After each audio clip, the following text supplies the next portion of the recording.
Le Centre d'archives de Vaudreuil-Soulanges a fait dernièrement une importante acquisition. Il s'agit d'un fonds d'archives de la Congrégation des Sœurs de Sainte-Anne qui contient plus de 400 mètres linéaires de documents tels que des manuscrits, photographies, plans et dessins. Nous nous sommes déplacés au centre d'archives pour y rencontrer l'archiviste et directrice Julie Bellefeuille. Merci énormément de me recevoir. Vous êtes un peu dans vos boîtes. Bientôt, vous allez déménager, ce qui est une bonne nouvelle. Mais je viens vous voir, entre autres, parce que vous avez récemment eu une belle acquisition. Parlez-moi un petit peu de cette belle acquisition. Bien, bonjour, premièrement. Je suis bien heureuse de vous recevoir aussi. Et oui, nous avons fait une très belle acquisition. Une acquisition qui va être importante pour la région parce que ce sont les archives des Sœurs de Sainte-Anne. Les Sœurs de Sainte-Anne étaient sur le territoire, étaient à Vaudreuil. Leur berceau initial est à Vaudreuil. La fondatrice Esther Blondin, qui est devenue mère Marianne, a fondé la congrégation ici à Vaudreuil même. Et après, c'est sûr qu'elles ont eu des couvents un peu partout sur le territoire. Et leur but premier, c'était de permettre l'instruction aux enfants de la région, des campagnes. Donc, elles avaient une mission d'éducation et ça s'est poursuivi très longtemps. Elles le font encore. Elles ont une communauté en Haïti, aux États-Unis. Elles en ont eu dans l'Ouest canadien aussi. Elles ont eu des couvents un peu partout au Québec aussi. Donc, elles sont toujours présentes avec nous, mais leurs archives doivent déménager. Ils ne peuvent pas déménager leurs archives avec elles, étant donné qu'elles s'en vont dans plus petit. Et quand on a eu vent de cette problématique-là, on les a approchés, puis on leur a expliqué ce que nous faisons. Nous sommes des professionnels de la conservation des documents. On leur a expliqué nos méthodes de conservation, nos méthodes aussi de mise en valeur des documents. Parce que c'est beau avoir des archives, mais si elles restent sur les étagères, ça ne donne rien.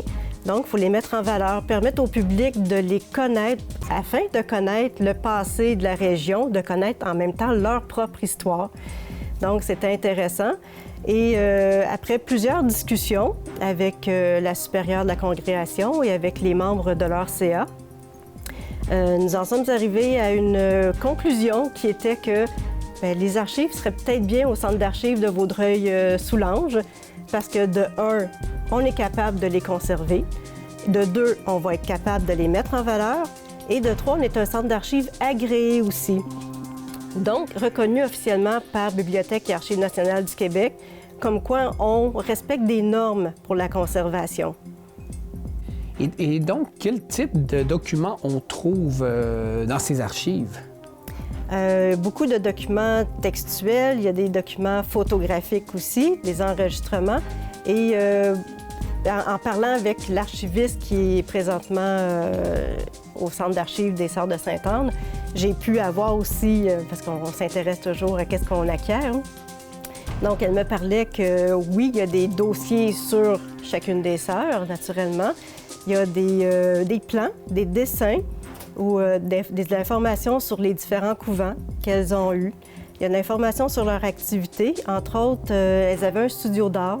Donc, il y a certains dessins qui ont été produits dans ce studio d'art-là qui font partie des archives.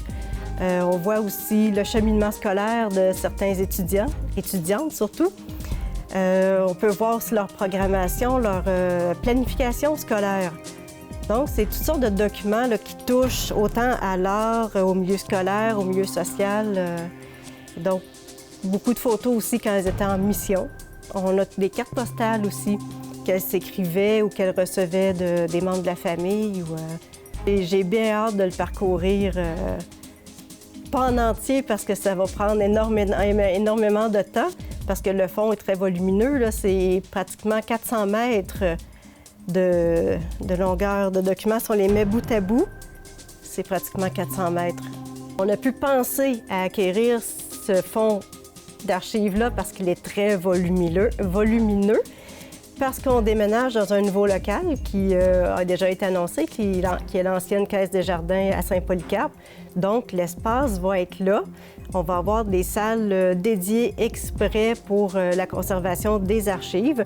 Et ce déménagement-là, cette relocalisation, il faut que je le mentionne, c'est grâce aux élus qui nous ont entendus à la direction de la MRC. Et tous ces gens-là réunis ont fait qu'on puisse avoir un nouveau local et qu'on déménage. Et grâce à ce déménagement-là, on va pouvoir accueillir les archives.